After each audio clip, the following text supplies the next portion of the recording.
বেলাল ইসলাম। আমি কিন্তু বক্তব্য করতে ভালো মতন জানি না, তাও আপনার মাঝখানে ছোট্ট একটু ভিডিও নিয়ে চলে আসলাম। কবরের শাস্তি, মানুষ মরণের পর যে বড় ভয়াবহ তিনটি জায়গা রয়েছে, মানে তিনটি ধাপ রয়েছে স্থান। প্রথম মঞ্জিল হলো আমাদের কবর। এই কবরকে যদি আমরা পার করতে যদি না পারি, তাহলে কিয়ামত এবং কি জাহান্নাম যে জায়গা রয়েছে আমরা পার করতে পারবো? প্রথম হলো কবর।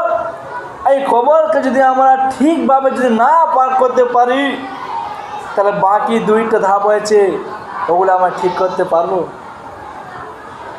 মরণের পর বড় ভয়াবহ তিনটি জায়গা রয়েছে, যেখানে মানুষ কোনো সহযোগিতা থাকবে না, সেখানে মানুষ